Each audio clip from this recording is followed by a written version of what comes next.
Hey guys, we are in the basement and today we're going to do a John's Arcade year-end review. That's right guys, we're going to recap everything we did in 2013 and we're actually going to take an entire tour of the arcade. We're going to talk about every single game down here and we are going to take our time in a big way. There's no rush. We're gonna walk through this arcade, we're gonna talk about every single game, we're gonna go upstairs, I'm gonna show you guys my Pac-Man MAME cabinet and Centipede. We'll go to the garage and we'll check out what's going on out there. And then when we're done, we're gonna make some popcorn. That's right. And we're gonna have some beer. You know what? Because we deserved it. We busted our ass in 2013. And by the way, I have the lights off right now because this is actually how the arcade always is. When you guys aren't here, when I'm not doing videos, and when my friends are over, or when I'm just hanging out down here, this is how the arcade looks. I have all the lights off, and you know, the lights from the games and my neon lights and my signs is what lights this basement, and this is how I like it actually. You know, when I do my videos, I turn all the lights on because it makes it much easier for you guys to see what's going on down here, but really, this is how I like it. So I thought for the beginning here, we just turn the lights off so you guys can kind of see how it normally looks. But pretty cool. And here's the popcorn machine. We're gonna visit this later. I'm gonna show you guys how to make popcorn in my popcorn machine. I think it'll be a lot of fun. But anyway, I think what we'll do first is I'm gonna quickly go through the arcade and we're just gonna call off all of the names of the games. And then we're gonna come back and talk about each one in depth. I think I have 34 games down here. And at the beginning of the year, I started out with 32. I thought I was maxed out. I thought I couldn't get any more games in the basement. And I got creative and we're able to squeeze Gyrus in down here because that used to be just an empty spot right there, and I added Gyrus. And I also managed to squeeze in the Pac-Man Cabaret over there. Some games left in 2013. I used to have a Discs of Tron. It's gone. We have a Time Pilot now in its place. I used to have a Missile Command, which is gone. We now have a Breakout in its place. What else? Oh, Moon Patrol left, and now Major Havoc's in its place. So stuff came and went. I think that's about it, really. Well, actually, Gyrus came down here this year, but I don't think anything else left, did it? My Donkey Kong 3 did leave, didn't it? And that was 2013. I had a Donkey Kong 3 right here. My friend Dan actually has it. I didn't sell it. I'm letting him borrow it. But that's really kind of what happened here this year as far as what came and went. And by the way, we did have a casualty here end of the year. Let me turn the light on. My Tempest died. It just freaking died. And it's funny, I had my annual arcade party. It died about a week before that. You guys might have heard me talking about it on my podcast, Arcade Outsiders. And so my friend Jay comes over, and we went to Jay's Arcade, if you guys remember. And so he helped me fix the monitor, and we fixed it. We replaced a couple of the chassis transistors and put it all back together, and the game worked great. I had my party. The Tempest worked awesome. I had it on for 14 hours. I mean, everything in the basement was on for 14 hours at my party a couple weeks ago. And I turned on the arcade last night and Tempest was dead. And so I pulled the monitor out and I'm actually working on it right now. And I'm kind of bummed that it's dead. But I'm working on it now. This is a 6100. It's a Wells Gardner.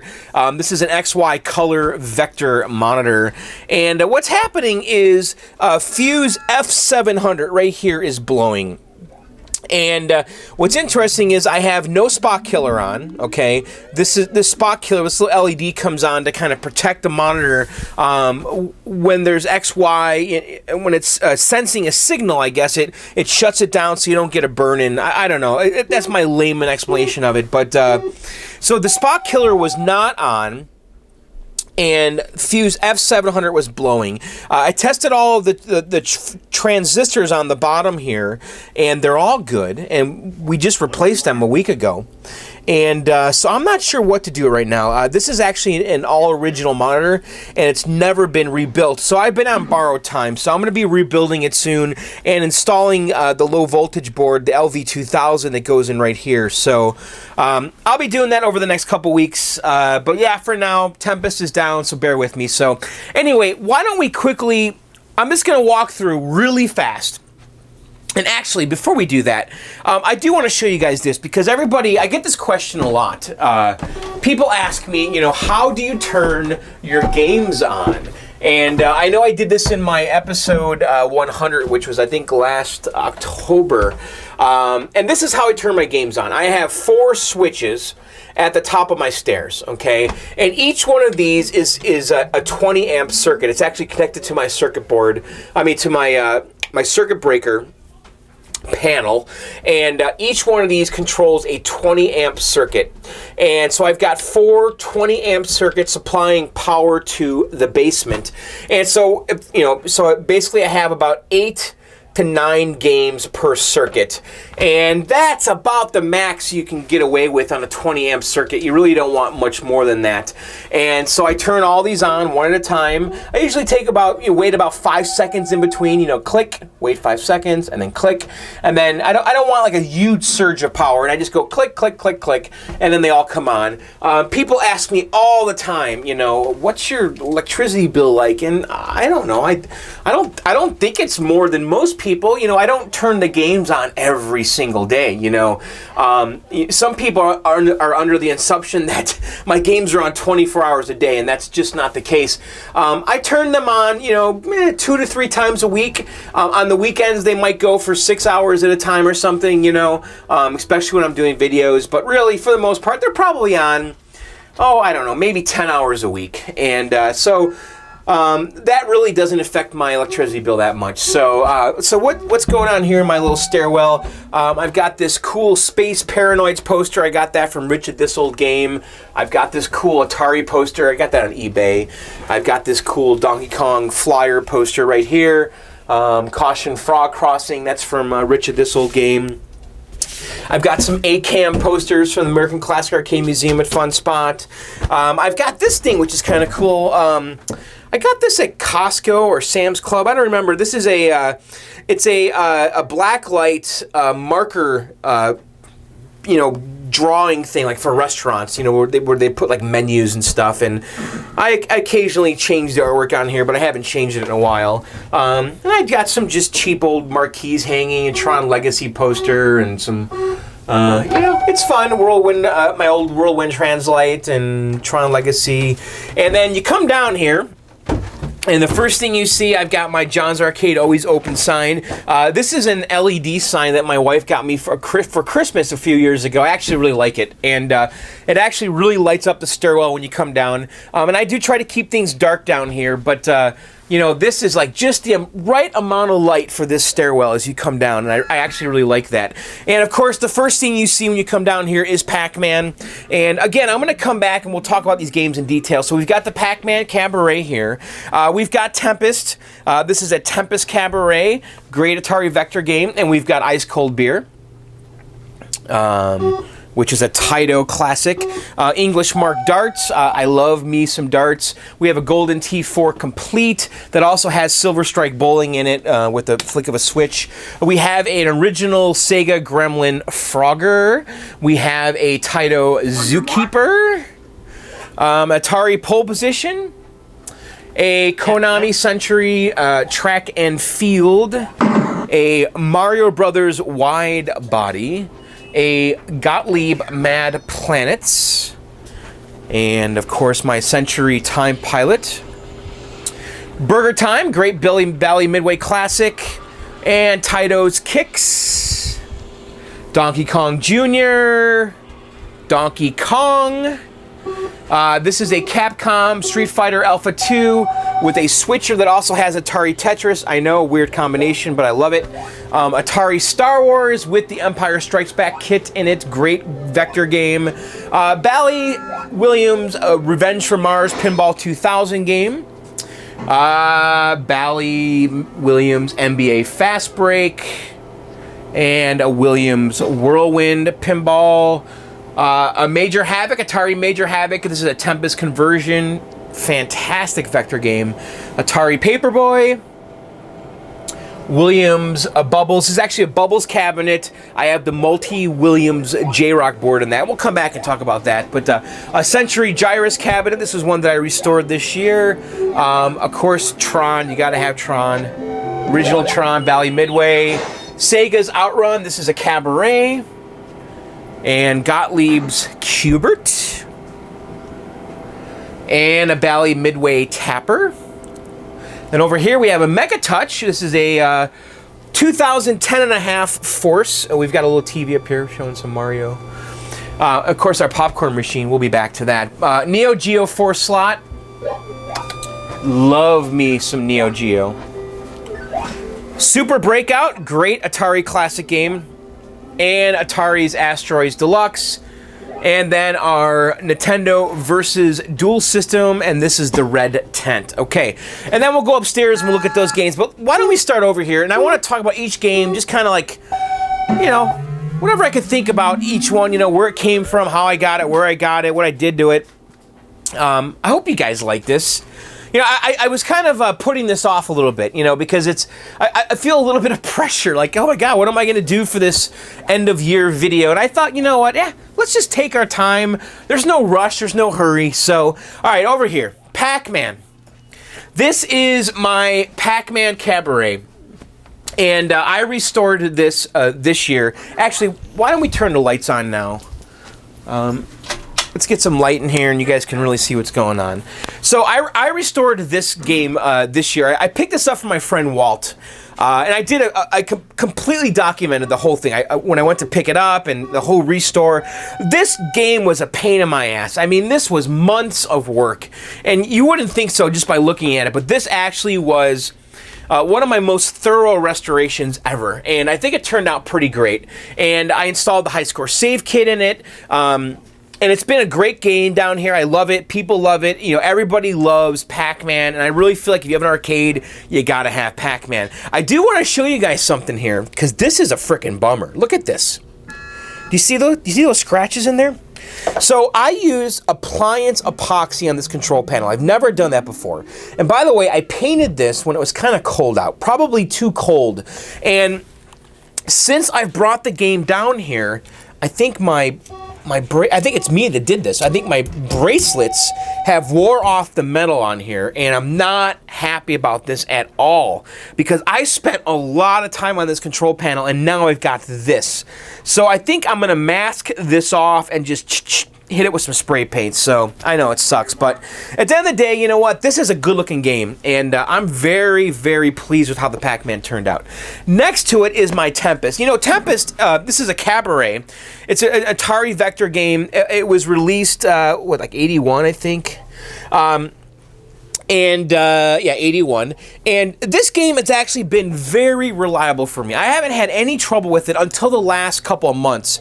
And actually the last month or so. I always had problems with the PCB where it would kind of flake out, and I always fix that by reseating everything, but the monitor now has kind of died, and you know, these games are kind of known for this. These Vector XY games, the color Vector games, are kind of known for this. I actually have an out of order sign here. This is from Wreck-It Ralph, and if you go to my site, johnsarcade.com, I actually made this artwork. I found some stills from the movie, and I copied it, and vectorized it, and I think I did a pretty good job. So if you go to my site, johnsarcade.com, you guys can download this and print it out. But yeah, Tempest is a great vector game. I'm not the hugest Tempest fan in the world, but I do think it's a very cool game. It's definitely one of the cooler vector games that are out there, and it's kind of a must-have, and I think the Cabaret is the way to go. I love the Tempest Cabaret, and also you're not giving up much with the Tempest Cabaret because it has a full-size 19-inch monitor, whereas, you know, a lot of Cabarets Atari did, like Asteroids and Battlezone, they had 13-inch monitors. They were smaller monitors than their full-size counterpart, whereas the Tempest Cabaret has the full-size monitor, and you're not giving up much, and I think I just think it's a cool form factor. So, all right, so next to that is Ice Cold Beer. This is a really cool title game. It's not a video game. This game, you basically are controlling a ball, okay? And I guess I could show you guys this. I've done a video of this before, but it's such a unique game, and it's hard to do with one hand. So right now we see this is flashing.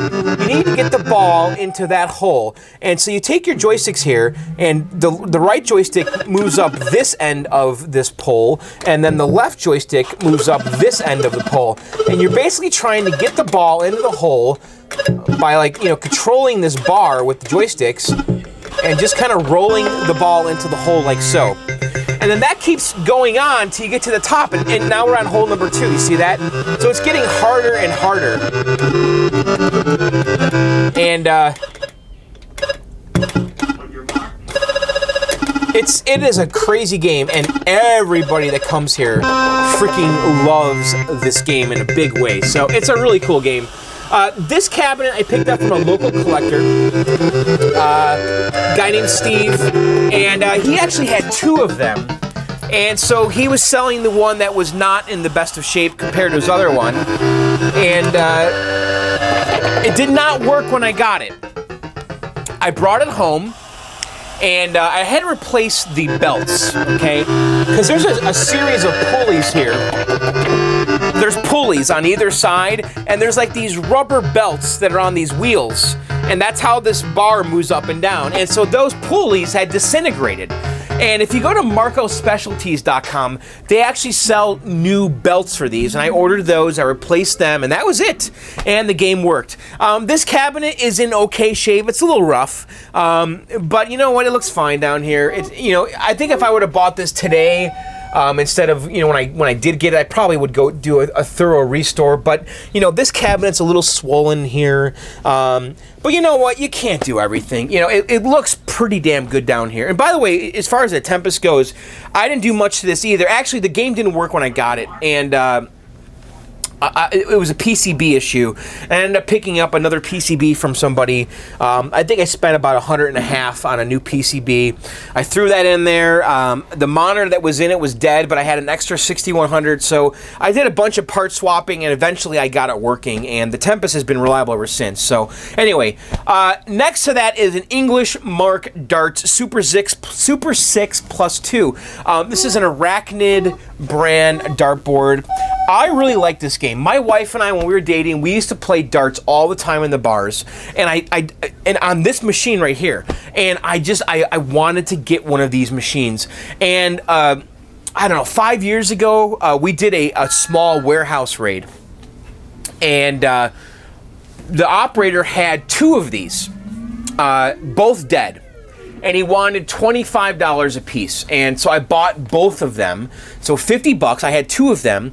And so I said, okay, I'm gonna figure this out. We're gonna take 2 of these and I'm gonna make the best one. And here you go, this is it. And this game's been pretty reliable. I need to replace the Molex connectors, because I often have to reseat the Molex connector on the power supply, because a lot of times it'll lock up. But in general, this has been a very reliable machine for me. The power supply on it was dead when I got it. I actually found a working, rebuilt one on eBay like 5 years ago, and that's what's in there now, and it's been working great ever since. So it is a lot of fun. It is great when you have parties, when you have people over. Everybody loves this dartboard. It's got a bunch of cool games on it, like Cricket and 301, and I don't know, Cricket Cutthroat and Standard and Team Cricket. So it is a really great game, and I actually get a bunch of criticism from my friends about this game, always saying, hey, why don't you get rid of that dartboard? You could put something else there. And you know what? No, it's not leaving. And then another game my wife and I used to play was Golden Tee, and this was, I had to have a Golden Tee because we played this game so much in the 90s. Probably late 90s or so, and actually it probably was the 90s. It was probably Golden Tee 3D, and so this is a Golden Tee 4. This is the complete, and it has all of the courses from the whole Golden Tee 4 series, and you can get the board modded. There's guys out there that will take a Golden Tee 4, like 2005 or 4 or 3, and they can mod it and put the complete on it. And I'm trying to remember where I got this board.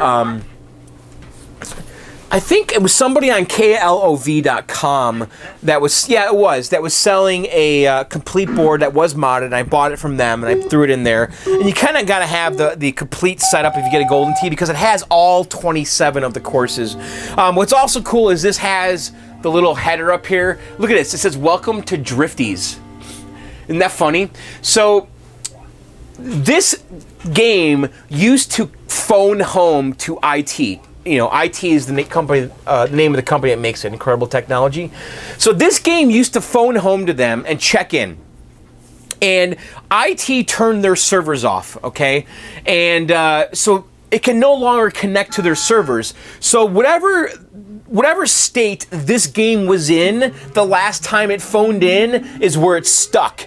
And so this game still thinks it's at Drifty's bar, wherever the hell that is. I think it's pretty funny, actually. And so you cannot change that. People have tried to hack it and figure out a way to change the message on that sign up there, but yeah, no one's figured it out yet. And the IT servers have been down forever, for this series, because they have Golden Tee Live now. But anyway, and then also what I installed in here was a switcher kit. So if I press this button right here, it switches to Silver Strike Bowling, which is another game that a lot of people like that come over. Silver Strike Bowling is a fun game because anyone can play it. I mean, it's like Wii Bowling, you know. I mean, it's frickin' bowling. You know, you go back and you go forward, and it is a natural for the trackball. Welcome to Victory Lane. Whoop! Return to game. San Antonio, Texas. Yeah, it's a lot of fun. People like this game. So this is a great freaking cabinet to have down here. I bought this cabinet from an operator that I know locally. And this was probably the hardest, scariest game to get in the basement. This cabinet is gigantic. And not only is it like big and wide and tall, it is freaking deep. This is a very, very deep game. I don't know if you guys can see that. I mean, this game is like 5 feet deep, 4 feet deep. It is deep, and holy crap, was it scary to get this down here. But it's down here. It barely fit in the basement. You can see right here. I mean, there's like about an inch there. So, all right, so what else we got? Frogger.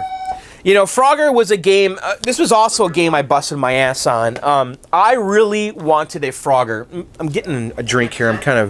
My mouth is getting dry. I really wanted a Frogger, like in a bad way. And I wanted a nice one. And all of the Froggers that I saw were just piles of shit. For whatever reason, these original Sega Gremlin cabinets, you know, they're made out of particle board. And particle board, based on my experience, are the worst cabinets. I mean, these are the cabinets that fall apart, they swell, if they get wet, if they get moist, it's just a disaster. And I just could not find a good Frogger. But what I could find was like 5 crappy Froggers. And I ended up with 5 Froggers in my garage. I shit you not. And I took all of the best parts from all of them, and I made the best Frogger I could. And here it is. And this is all original, the cabinet. And this piece of wood was actually off of another cabinet, and the sides are off of this cabinet. So I literally was combining the cabinets. And I picked the best marquee, you know, I picked the best, bezel here, this plastic bezel, and the best plexi, and the best, speaker grill, and I just combined them all together in the best coin door, and I made the best Frogger I could, and here it was. And then all of the leftover Froggers I had, I actually gave to friends or sold, and I actually ended up making, I think, 2 or 3 Froggers out of the 5 crap ones I had. Frogger is an uber classic. But this is definitely an example of friends helping out friends, because I just kept getting these Froggers from my friends, and they're all really just basket cases, and I was able to turn it into a nice one. This one does have the side art that I installed. It's funny, you'll see a lot of Froggers without side art because it was an option. It was an operator option, and it didn't come with side art by default, and the operator had to either order it extra or request it or pay the extra money, and so I don't think they wanted to spend the cash, so you don't see it that often, but I definitely had to put the side art on here, and I think it looks pretty badass. So, Frogger, again, uber classic. I really like the classic games, and Frogger is absolutely one of those. All right, next to that is Zookeeper. Zookeeper is absolutely a top game for me, probably in my top 3. This is a rare game. This game has a reputation of being very hard to keep working. It's hard to find. On your mark. It's, you know, it supposedly it came out at the end, you know, in 1982 or 3, at the end of the whole arcade boom, and they didn't sell a lot of them, and it just didn't really catch on because people just weren't as interested in arcades when this came out.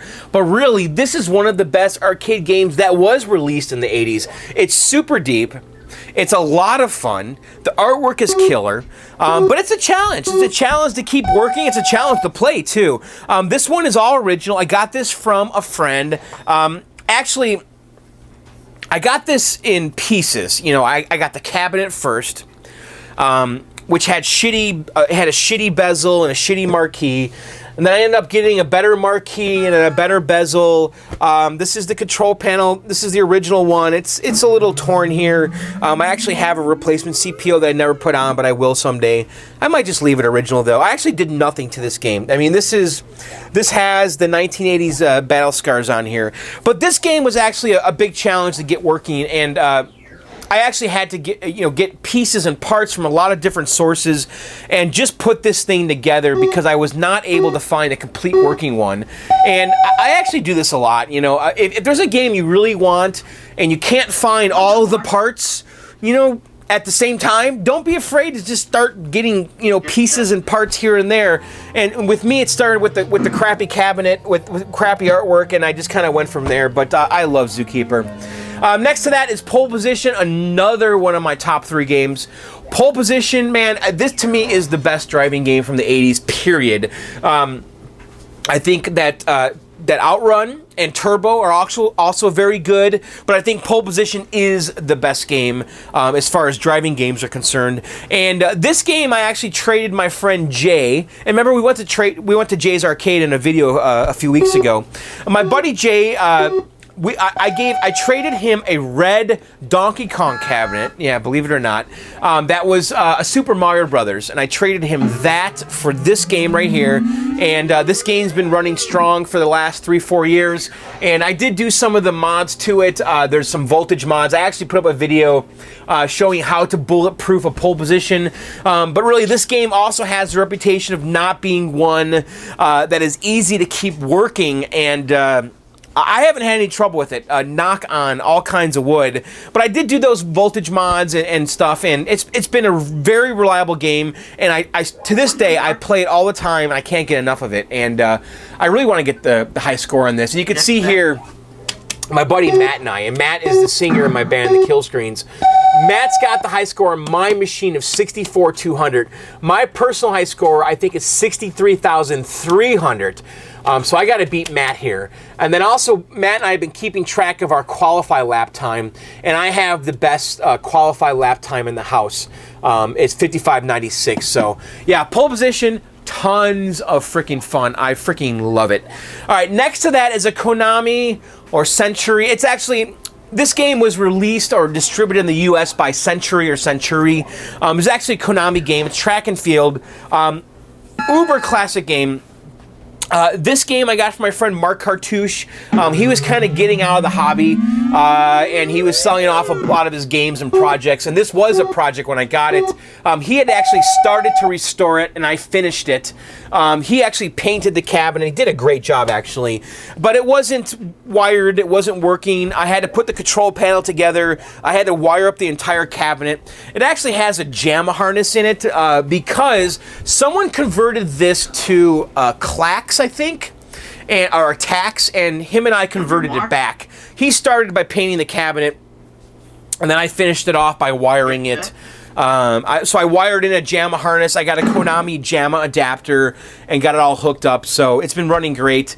Really fun game. Another great game that people love to play. And if you guys aren't familiar with it, it's all kind of like Olympic events, and you're basically tapping these buttons as fast as you can. And by the way, I'm not going to show you guys gameplay in these videos because in this video here today, because I've done gameplay videos for every single game in this basement. So if you're wondering, you know, how Track and Field plays, just go on my channel and search for Track and Field.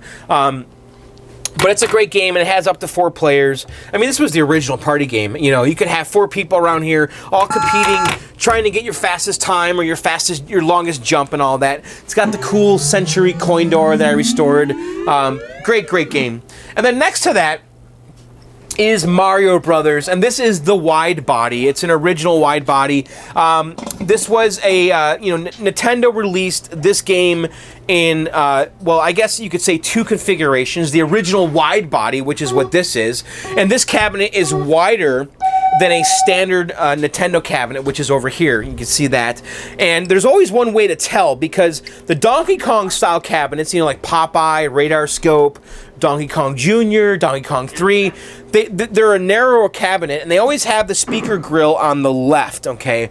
And the Mario Brothers wide body has the speaker grill directly in the center, and the cabinet is wider because it's a 2-player game, and so you have 2 players, one on each side. And they also sold a conversion kit where you can install Mario Brothers in a Donkey Kong style cabinet. I don't like that as much.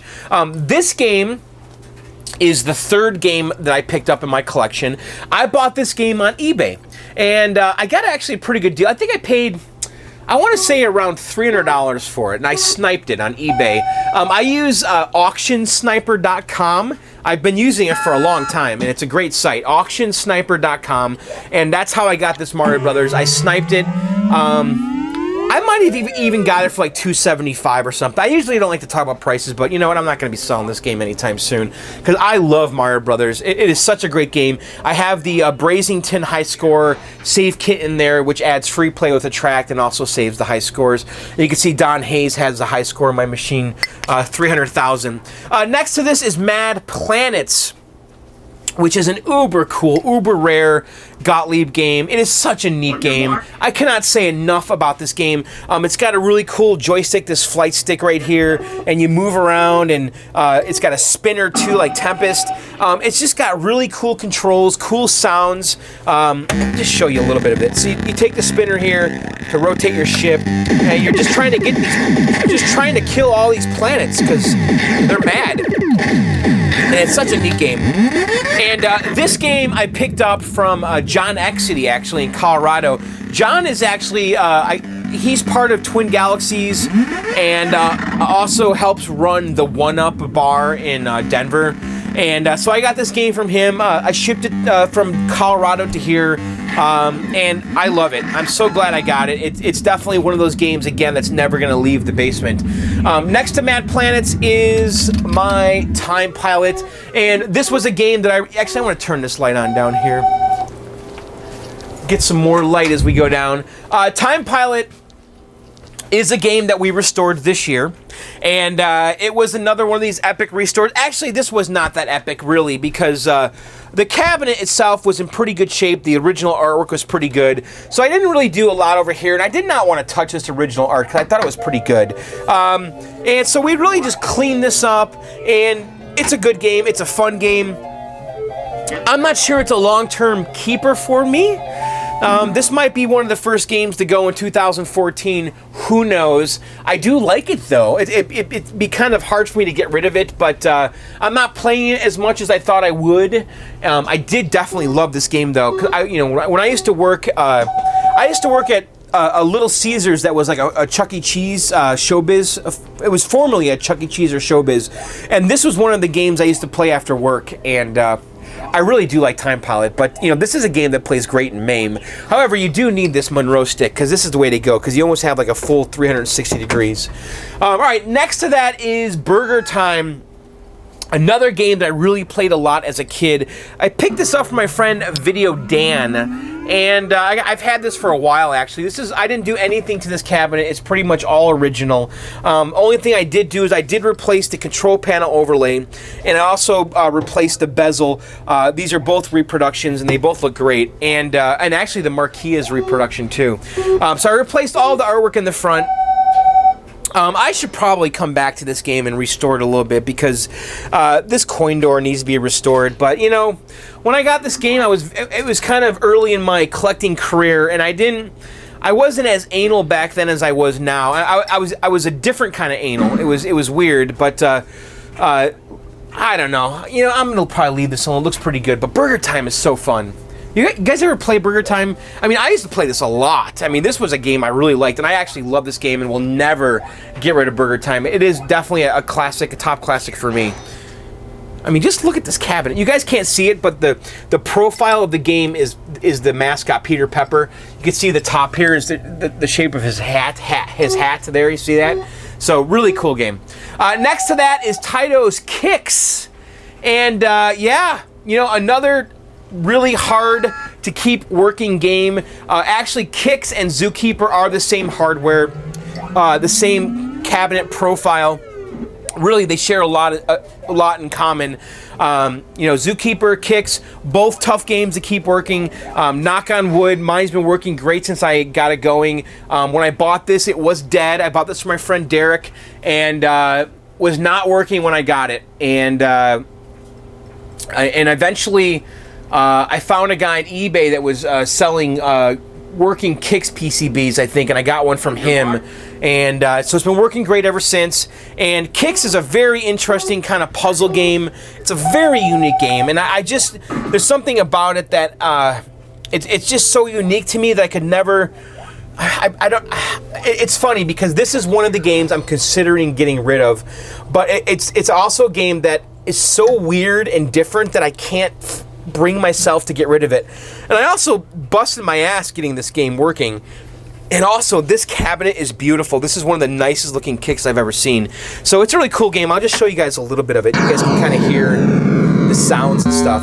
But it's so weird. It's impossible to play with one hand. But just listen to the music. And you're basically trying to box in this Kicks here. And you're drawing these lines and squares, and you're basically closing the area that he's in, and eventually if you get enough of the area claimed, you need to get 75%, then you pass the level. So it's a weird, unique game.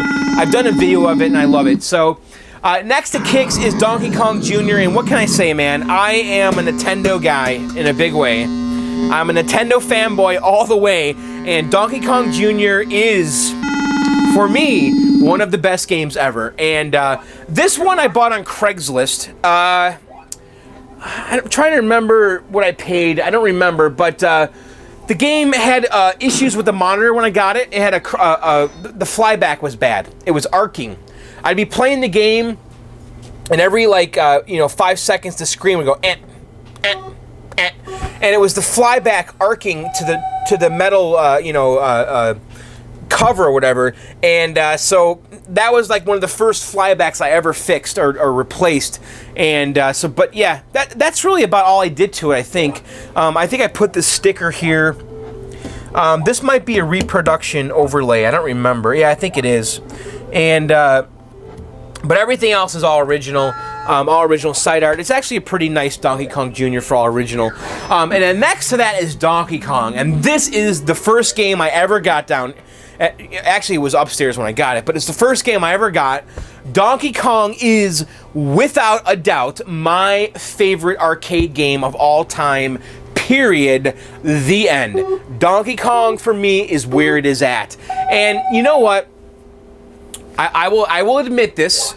The movie King of Kong is what created all of this for me down here, okay? Because I already loved Donkey Kong and had such fond memories of it as a kid. I mean, I used to play Donkey Kong like crazy when I was a kid. I was probably like 9, 10 when this came out, and I was about, actually I was 11, wasn't I? I was born in 72, so, I was 9. I was 9 years old when this came out, and my parents would go camping, and I know I've told this story before, but you know, it's worth telling again, because my parents would go camping, and that's when I played a lot of arcade games, because all these campgrounds had arcades in them in the 80s. And we went camping a lot. And we would go on these big cross-country trips. You know, I'm from Illinois, from Chicago area, and we drive to Colorado and the Rockies and the Smokies and, you know, Mount Rushmore and all this, Grand Canyon, you name it. I've been there in a station wagon. But we would go to campgrounds and they'd have arcades. And I remember I was in Yellowstone, I think, in Wyoming. And there was a campground we were staying at. They had like an outbuilding, and they had an arcade in this outbuilding, and Donkey Kong was in there. And back then, if my dad gave me $1, I was a gazillionaire, okay? And I would beg him all the time, can I please have $1 so I can go to the arcade? And so he gave me $1, and I went to this arcade, and they had Donkey Kong. And within seconds, I spent the money. It was gone, you know, because I sucked at these games. But I'm in this arcade, I'm all alone, there's nobody in there. And then I'm playing with the game, and I realize this part is loose, okay? And I was able to lift up the control panel, okay, and get my hand inside and get free credits, all right? And it was like my secret. I got free credits, and I would play Donkey Kong for hours at a time. And this was like this big secret that I had. I didn't tell anybody I knew this. And we stayed at this campground, I think, for 2 or 3 days. And so for 2 or 3 days, I did not leave that arcade because I had free Donkey Kong, and I actually got pretty good at it. And now, as an adult, I know exactly what happened. You know, the operator forgot to latch this down, and because inside there's these little latches, and he forgot to latch this down, so I was able to lift this up, put my hand in there, and I was able to get to, I think, the service switch or something, and coin up the game and play it for free for 2 or 3 days. And as a 9-year-old, that was freaking huge, right? And so I've got this in the back of my mind, Donkey Kong. And anytime I see Donkey Kong, I'd always play it. And then I see the movie King of Kong, and I see these guys, they got video games in their, arcade games in their house. I'm like, holy shit. You can do this? You can really... all right, this is it. I have to get a Donkey Kong. And so I sought one out, and I went on eBay, which was a huge mistake, really, okay? And I went on eBay, and I found a guy selling one in Texas, you know, and I don't live in Texas, guys. I live on the East Coast.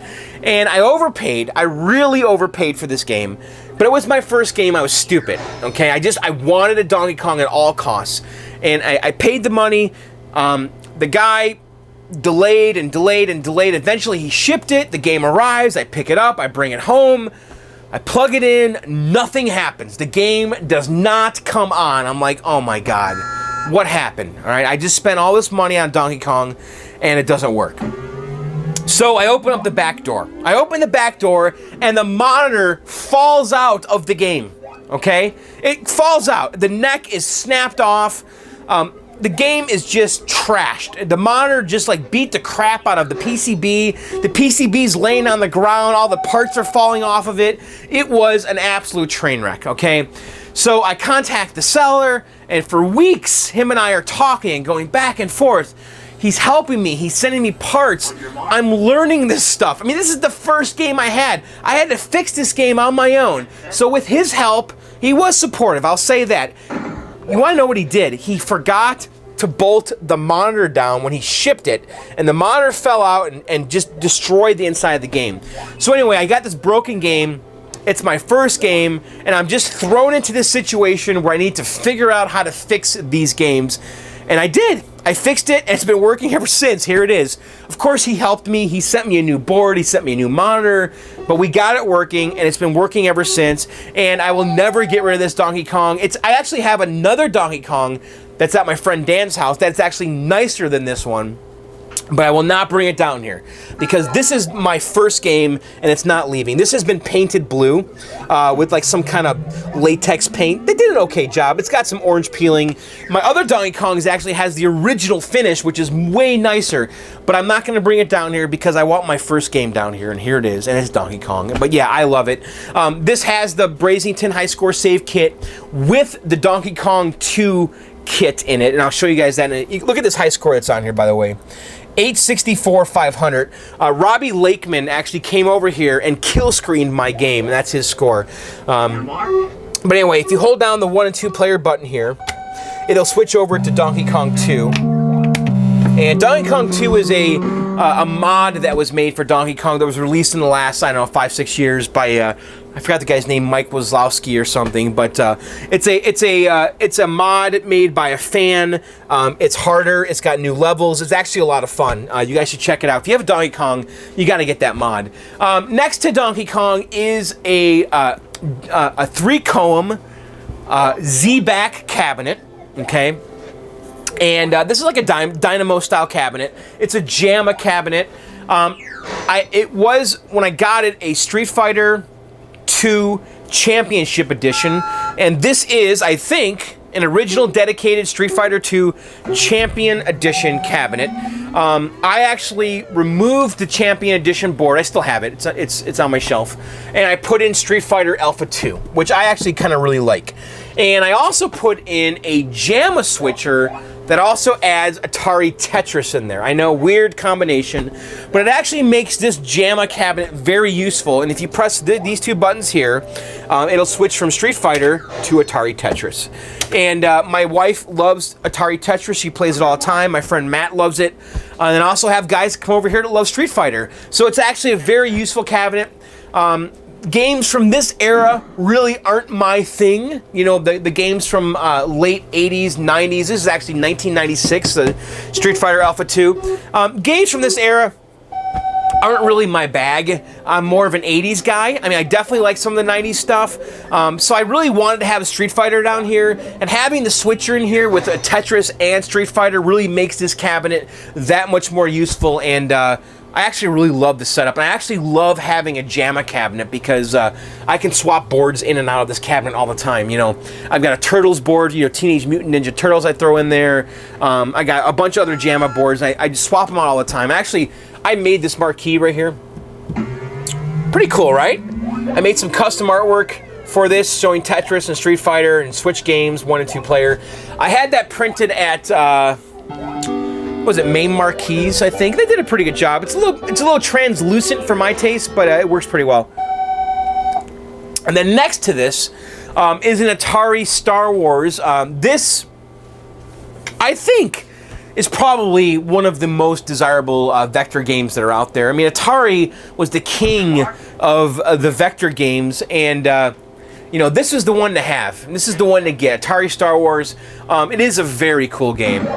It is a color vector game. I actually have an Ampliphone monitor in here. This is an all-original cabinet. It's actually freaking beautiful. This game is gorgeous for all original. I can't really show you the sides. The inside of the cabinet is immaculate. It is an absolute awesome specimen of a Star Wars. I bought this from my friend Pete, and it has the Clay Cowgill Empire Strikes Back kit in it, which adds a second game. So we have Star Wars, and we also have Empire Strikes Back, and I'll just show you a little Star Wars. But come on, you gotta love that music and everything. But yeah, this is a very cool game. I did actually love this game a lot when I was a kid. And they also have the cockpit version, which a lot of people want and like. I'm not a big cockpit guy, so the upright suits me just fine. Very neat game, though. Alright, next to this is Revenge from Mars, which is a Pinball 2000 game. I've done a great video of this showing this how this thing works. But this is one of the last pinball machines made by Bally Williams. The last one they made was actually Star Wars Episode 1, and they released Revenge from Mars prior to that. This came out in 1999. And these guys were trying to reinvent pinball, and they were hoping they were going to do it with this. And this game actually has a monitor in it, okay? It's got a regular old monitor and a very special piece of playfield glass that has a half silvered mirror. So when you're playing the game, it actually gives the illusion that the targets and the monsters are being projected onto the playfield, and you have to hit them with the ball, and it's actually a very slick effect. And I've done a video of this game. You really should watch it, but I love this game actually a lot. And people that come over here also like it because it's a very accessible pinball machine. My wife loves it a lot too. You know, it is. It's not. I wouldn't say it's easy, but it is a very good game, and I think a lot of the pinball guys, like the hardcore pinball guys, turn their nose up at this game, and I don't get that, because this is a very good game. It was designed by George Gomez, who's one of my favorite designers.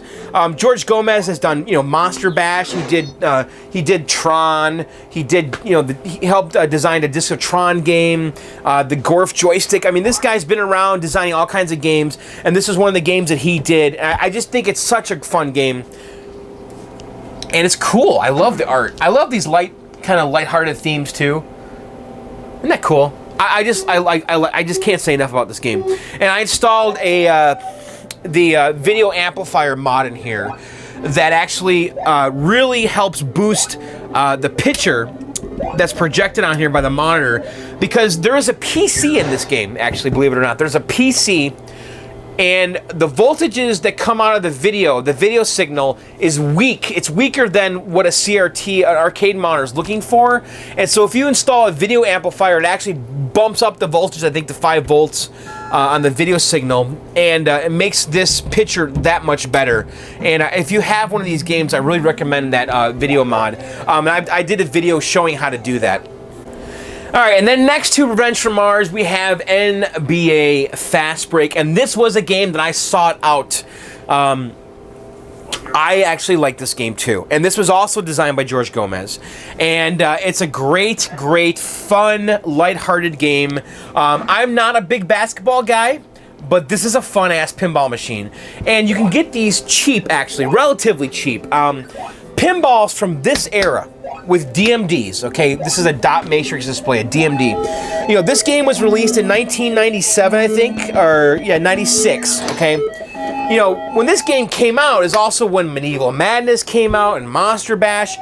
Games from this era, made by Bally Williams, sell for a lot of money, but not this game. You can get this game for around $1,500 or less.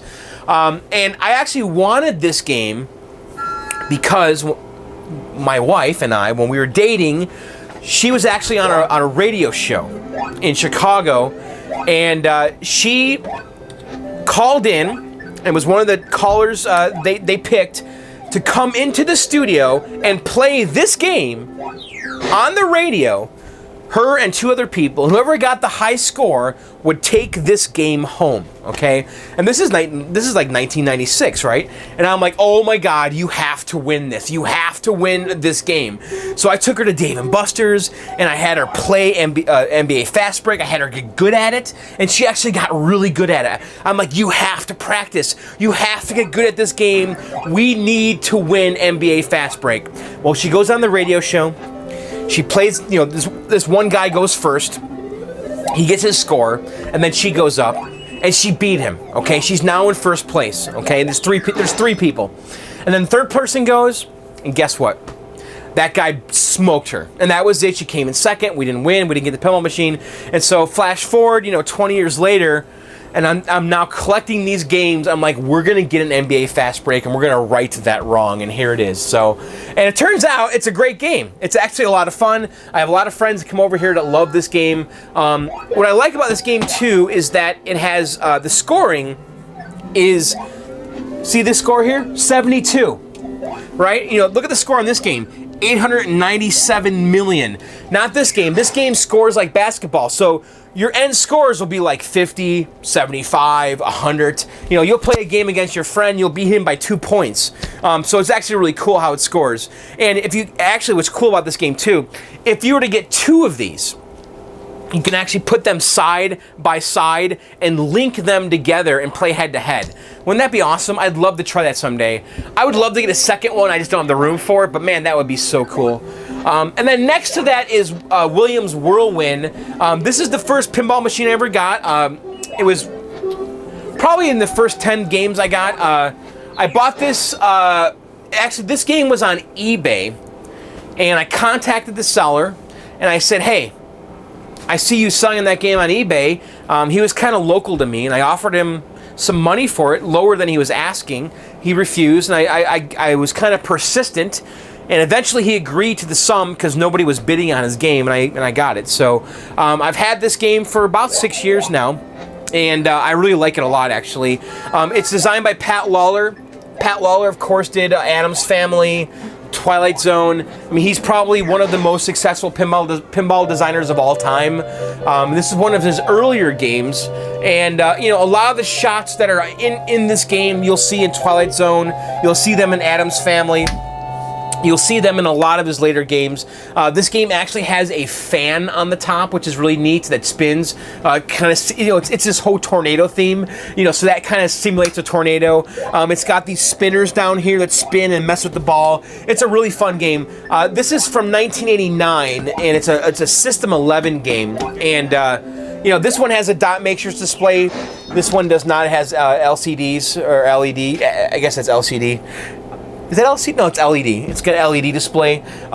So it's a little cruder, but you know what? The gameplay and the sound and the audio is really as strong as a game from later. It's just that the display wasn't as detailed. But it's a really fun game. I love freaking Whirlwind. Probably a game I hope to never get rid of, because I really do love it so. And it is my first pinball, so it's a little sentimental to me too. And then next to that is Major Havoc. Probably one of the coolest Atari vector games ever. I got this from my friend Mark. He actually had 2 Major Havocs. He's got a dedicated one that he's building, and then he also had this one, which is a Tempest conversion. This one actually has the original side art on it, because Atari sold this as a kit, okay? And you would get side art, a PCB, a marquee, a control panel, and you take a Tempest and you put all these parts on it, and then bam, convert it to Major Havoc. Really cool game. It is a platformer, probably one of the first platformers ever. I mean, this is from 1983. It's a multi-level, multi-stage game where every stage is different. You know, like the first stage is kind of like a Galaga game, and then he lands on this base, and then it's like a platformer. It's a really cool game. I've done a video of Major Havoc. Definitely check it out. Next to that is Paperboy, and man, I love me some Paperboy. This is another game that was part of my childhood. I know I've told this story before, but I'll tell it again. Again, going back to the campgrounds, my parents took us to this campground in Galena, Illinois, and they had an arcade there, and inside the arcade they had Paperboy. And so my sister and I actually loved this game. We were playing it like mad at the campground arcade. And so we went out for dinner or something, and we're coming back in my parents' station wagon. And so my sister and I say to my dad, hey, drop us off at the arcade. We want to go in and play some Paperboy, okay? So my dad stops the car in front of the arcade, and my sister and I get out of the car, and my dad starts driving away. Well, I don't know what happened exactly, but my sister was kind of slow, or my dad pulled away too fast, but my dad rolled over my sister's leg. Okay, so we're getting out of the car, and my sister is screaming, and I go around to the other side of the car, and the wheel is on top of my sister's leg, her ankle, right? And she's like kind of twisted, and the rear tire is sitting on her ankle. And so my dad drives forward off her ankle, and you know, she was shook up, but she was actually fine. And but that's my Paperboy memory, so it's kind of a funny one. But I love this game too, because this is not one you can play in MAME or on a computer, because you gotta have the handlebars. I mean, come on, how are you gonna deliver papers on with a joystick? You gotta have handlebars. And so this game blew my mind when I was a kid, because I was a Paperboy, man. I delivered papers, actually. That was my first job. And so here's a video game, you know, glorifying. Is that a word? Glorifying, you know, the Paperboy. So, yeah, cool Atari game from 1984. Next to that is a Bubbles. This is actually an original Bubbles cabinet. When I bought this, it was a Combat Tribes, okay? And I actually bought this on Craigslist for $50 because I wanted the monitor, okay? And that was close by. And so I brought it home. I didn't actually know what it was when I got it. I knew it was a Combat Tribes, but I didn't know what the cabinet was originally. And I did some research, and I figured out it was a Bubbles, okay? And the original Bubbles side art is actually underneath this paint. And I think someday I'll actually take the time and try to get this off. And it might be latex, and if it is, it'll come off easily. But this is an original Bubbles cabinet. It was jammed. And it had a Combat Tribes marquee on it and a Combat Tribes control panel. It was painted black. It was a mess. And so I got the J-Rock Multi-Williams board, and I plugged it in there, and I went and got the Multi-Williams control panel from Arcade Shop here with the overlay, and I installed the correct joysticks for Robotron because that's my favorite of the Williams games, and got it all set up here so you can play. Let me show you the menu holding these two buttons. You can play Defender, Stargate, Robotron, Joust, of course, Bubbles, Splat, Blaster, Sinistar. And this is a great board, this J-Rock board. It's not emulation. It actually has the original CPU in it. And I pretty much play Robotron exclusively. I actually had it set up to boot to... someone changed that. Did I change that? So you could set it to boot to Bubbles. I'm actually trying to get into Bubbles because I think I'm going to convert this back to a Bubbles. I think that's my plan because now that I have the arcade, because when I got this game I didn't have the whole arcade down here. I didn't really know what I was doing as much. But now that I have these games and I'm really into the history and the preservation, I really feel like I need to restore this back to a Bubbles. So I don't know, maybe we'll do it this year. I should probably get all that black paint off there and see what's left of the Bubbles artwork.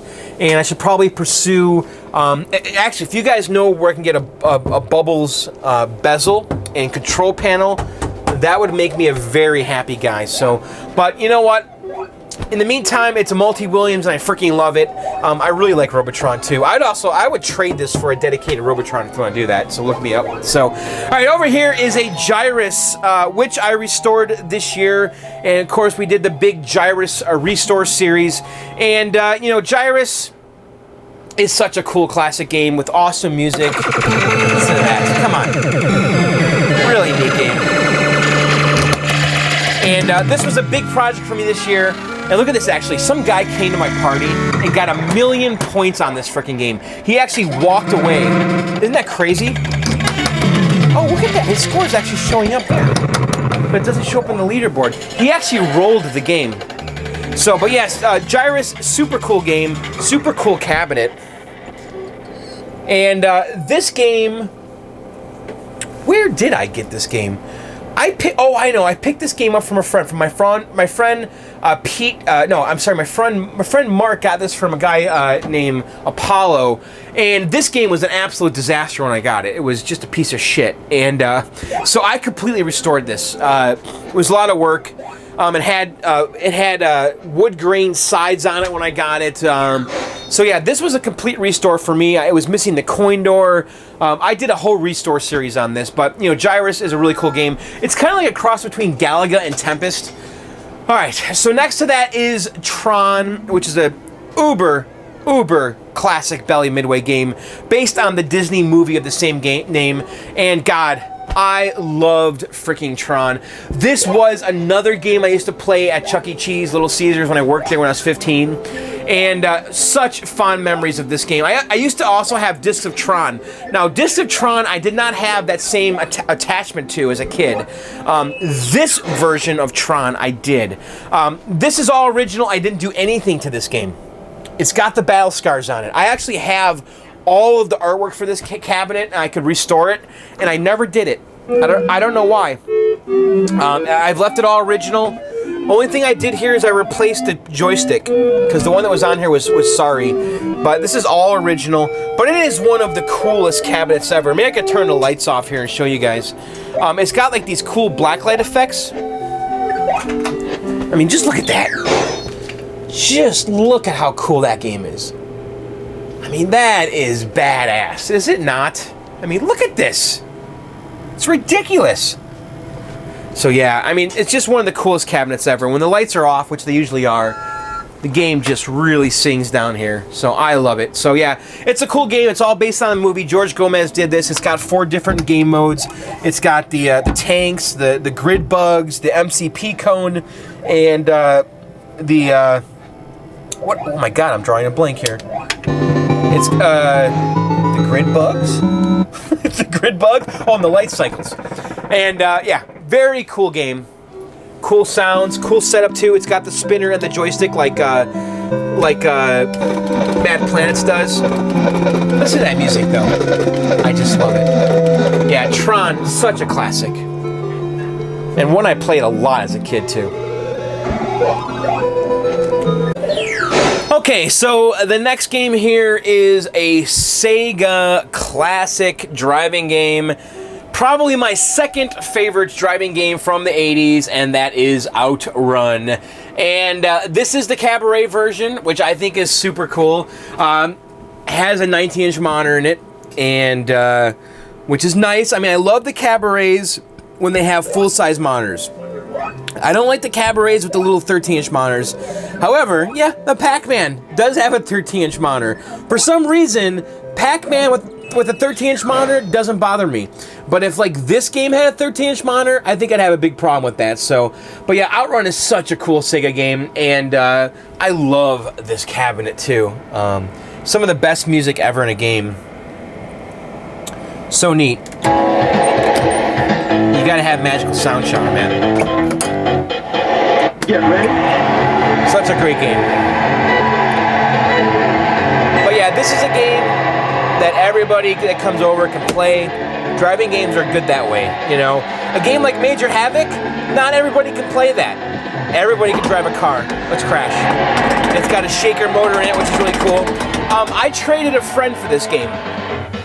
I actually traded him my Jungle King for that. I had a very nice Jungle King, and we did an even trade, and I don't regret it. I think Outrun, at the end of the day, is probably a longer-term, more playable game. Jungle King, really cool game, but, you know, it's the same thing over and over again. Yeah, I know a driving game is too, but the driving game is just a different, interesting challenge every time, so cool cab. All right, next to that is Gottlieb's Qbert, and Qbert, again, another one of those iconic characters, and it's funny, people are talking about Qbert now ever since Wreck-It Ralph, because Qbert was in Wreck-It Ralph. If you remember, their game was unplugged, and those guys, they had nowhere to go, they were kind of homeless, and I've had a lot of people come to my Qbert videos on YouTube and talk about Wreck-It Ralph. It's actually pretty funny, but yeah, Qbert's a cool game. I picked this up on Craigslist. I bought this from a psycho guy. I actually told this story on my podcast, Arcade Outsiders, because the guy I bought it from was really weird, and I went there with my friend Pete, and we picked it up, and the game was not working when we got it, and I told Pete, you know, when because he wanted to plug it in. I'm like, no, don't plug it in, because I don't like fixing games. If I'm buying a broken game, I want it to be broken when I leave. I don't want to fix it at the person's house, because you know what? You're going there to pick up a game for $100 that's broken, and if you fix it when you're there, the guy might say, oh yeah, you know what? It's working now. You might as well give me $300. You know, I don't want that, you know? So as a rule, if I'm going to buy a broken game, I want it to stay broken. I want to fix it when I get it home.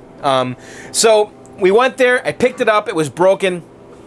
I get it home, I bring it in the garage, and I open up the coin door. I plug it in, nothing happens, right? I open the coin door, and you see this right here? This is an interlock switch, okay?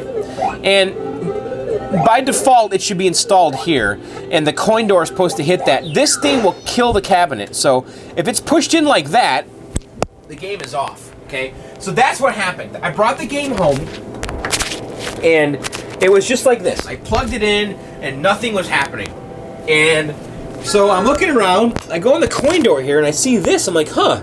And I pull this out, Hello, night. and I'm like, oh my god, I just fixed it. The game worked, so yeah, that was all it took. And then the guy, for whatever reason, the guy calls me like a week or two later and says, hey, how did the Qbert work out? And I told him, I said, yeah, I fixed it. He's like, oh, what was it? You know, I said, well, it was the interlock switch. I just opened it up and the game worked. And the guy was mad, actually. He was pissed off that that's all it was, because I guess I got a good deal on it. I don't really consider it a super deal, but it was lower than usual, I would say, but I would not call it a mega deal. And the guy was mad, and he started telling me the story. He's like, yeah, man, You know, when you guys came over, my wife was on the couch and she was sitting on a Glock, a gun, right?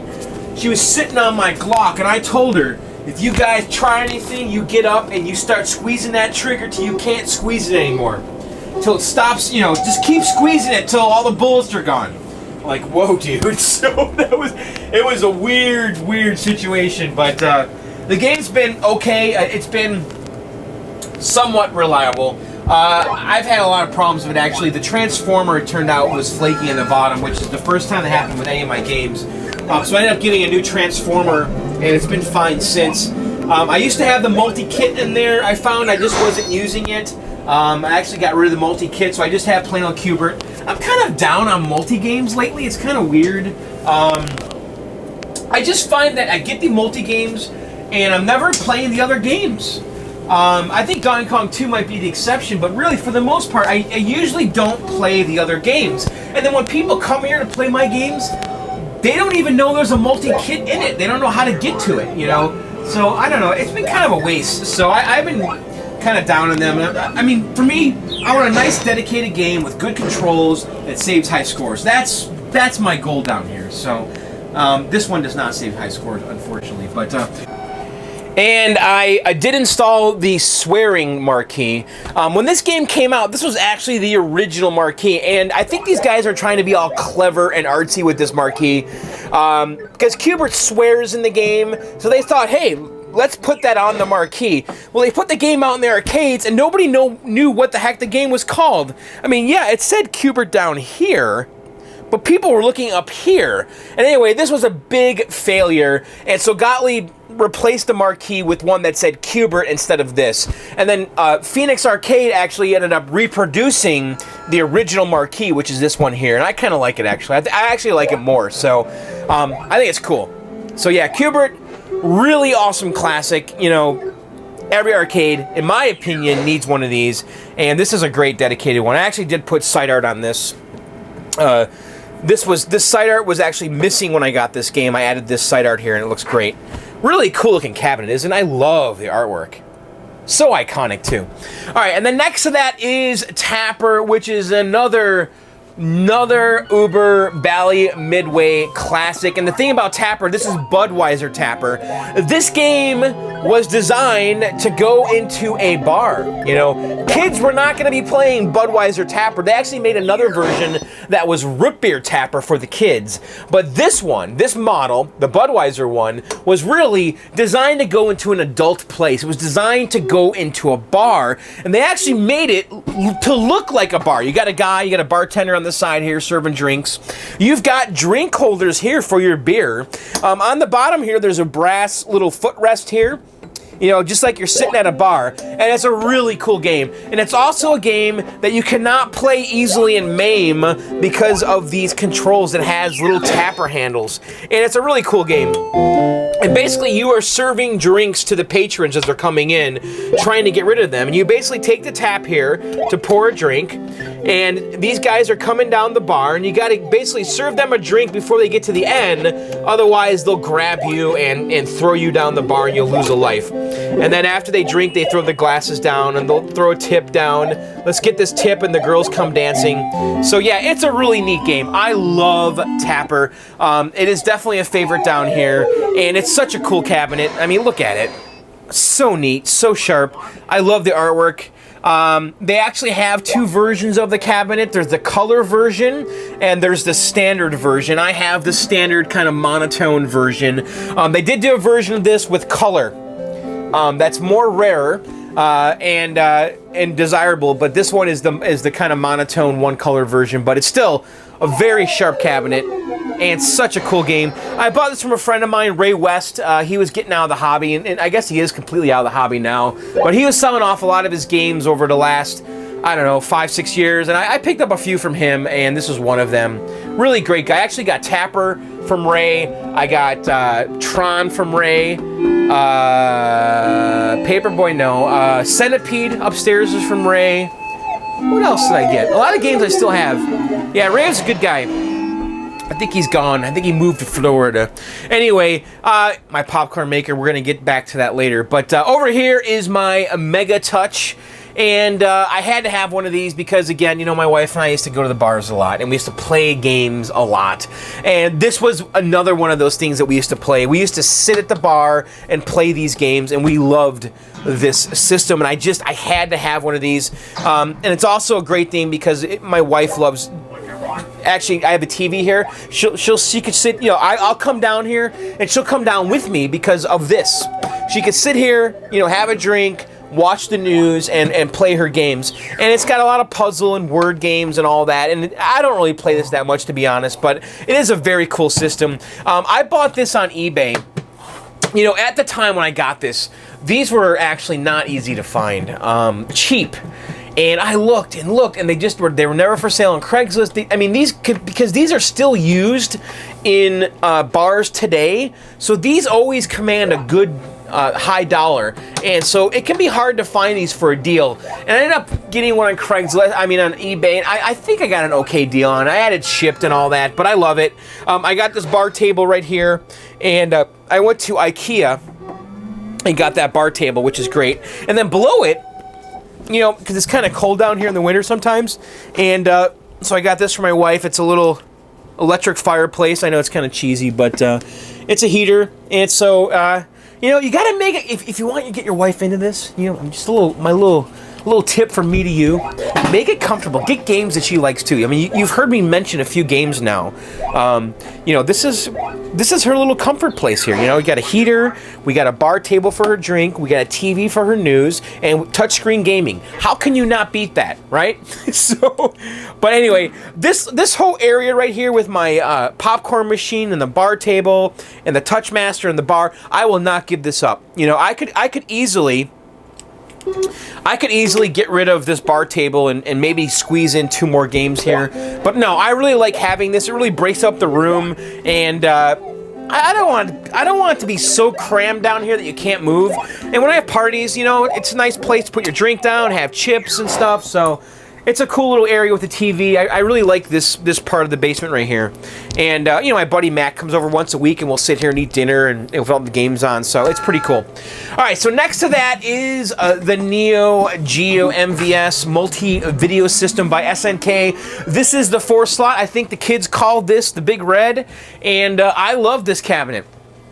Another very popular game down here, another one my wife loves too because she's all about the bust a move. And so this is a great cabinet. I bought this from an operator, actually the same operator that I bought the dartboards from. My friend Adam and I, Adam's doing that pole position multi-board. Him and I went to this operator in New Hampshire, and we brought like a 20-foot trailer, and we filled that thing to the gills with games. And I picked up on that raid 2 dartboards, this Neo Geo, a Dragon Spirit, I think that's all I got. And I probably spent like $400 on all that stuff, including this, maybe 5. I think about 4 actually. I also got a jukebox. So this is one of the games I got from that operator, and I really had to beg him for this because he was going to put this back on location. And this is a very clean and beautiful MVS. And but he agreed to sell it to me, and it's been a great system. I had to recap the monitor. I had to replace the capacitors on. Spent a lot of time on the monitor, actually. The monitor was a little out of a whack and adjustment, but I fixed all that. I replaced all these buttons. The original ones were all kind of plugged up and shit.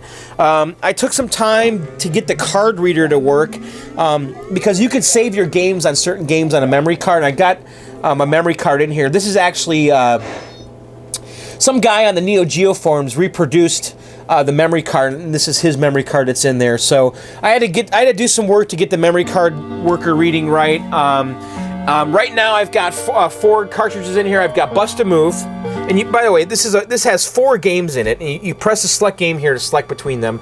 And if I turn the light off, you guys can see that these light up. Okay, so we've got Bust a Move. Okay, which is, you know, a classic puzzle game. It's also called Puzzle Bobble in like Japan. I mean, as soon as if I show it to you guys, you'll recognize it instantly. But it's a very awesome game, and it's one that my wife loves a lot. I mean, we've all seen that game. And then we have the sequel, Bust a Move Again. You know, we like it so much. I have the sequel in here too. And then I also have Neo Mr. Do, which I really love. This is such a fun game. It's Mr. Do. It's kind of an SNK version. I think SNK made it. Oh, no, Visco actually made it. Visco actually made a lot of cool games for this system. But this is kind of like a more modern version of Mr. Do, and it's a really neat game. I'm waiting for the attract to start. Very cool game, actually. So it's strange. But it's a lot like Mr. Do. You have to get all the cherries and stuff, and there's things chasing you, and it's like Dig Dug, and so it's a cool game. And then in this slot here, I have a multi-slot, multi-cart. It's the 120 in 1. I actually picked up this cart from a guy in Clove, I think for about probably like 90 bucks or something. And it's a really great thing to have because it basically gives you every Neo Geo game. And I definitely like having the dedicated cartridges here, and then I leave this first slot for the multi-cart. And right now it's got like Alpha Mission. But to get into the menu, you got to hold down the 1 and 2 player start. Let me do that. And then when you do that, it reboots the system. So I held in 1 and 2 players. And then the system's going to reboot, and then I'll show you guys the menu system. But this is a very favorite cabinet of mine. And this was also a game that I did play a lot when I was a kid. When I was, I think in high school, we used to go up to this bowling alley in Hoffman Estates, Illinois, and they had a Neo Geo there, and I played the hell out of it. And the one game I played was that NAM, the NAM 1973 or whatever it was called. So anyway, I'm switching between the cartridges here, and then here's the multi-cart menu, and you can see we've got all these games in there. I know a lot of you Neo hardcore guys are down on the multi-carts, but honestly, for my needs, this thing works great. And but I also have a lot of the original carts too. Actually, probably the games I play the most. This was the game that I played a lot of, NAM 1975. I played the hell out of that game at a bowling alley, and I just thought it was the coolest game. But yeah, Neo Geo rocks. It really does. I'm sure you guys all know that. And if you ask me, this is the one to get. I wouldn't mind the 6 slot because you can. This is the 4 slot. You can put 4 cartridges in, and they also have the 6 slot, which adds 2 more, which is just crazy talk. Let me show you guys NAM 1975. I think NAM 1975 was like the. I just loaded my memory card. Whoa, is it all messed up? Look at that. The graphics are all messed up. It sure looks like it to me. Weird. I wonder if I have to reseat that cartridge.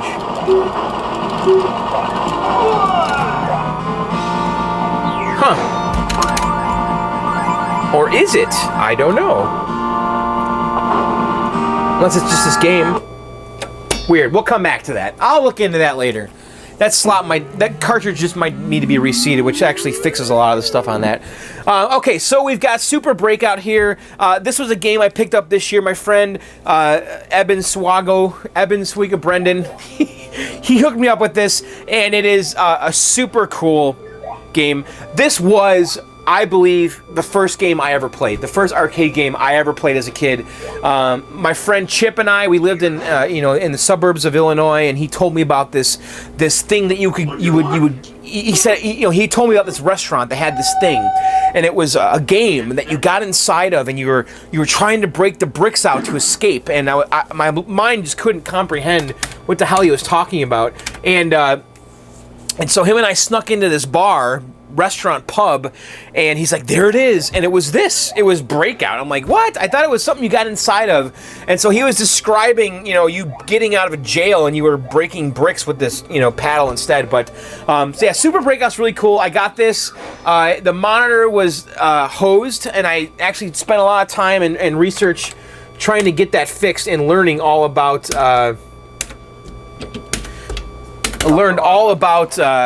black and white monitors, because this is the first black and white game I ever owned, and it is it's not the most exciting game out there, but it is very, very classic, and I'm very happy and proud to have this down here because I just think it's so cool and such a big part of history. And you guys know the story, Steve Jobs and Steve Wozniak were involved in the first Breakout. This is the sequel to it, but I think Super Breakout, by the way, is a lot better than regular Breakout. And by the way, this is fixed. I just reset it, so not sure what happened there. But this NAM 1975 was so cool.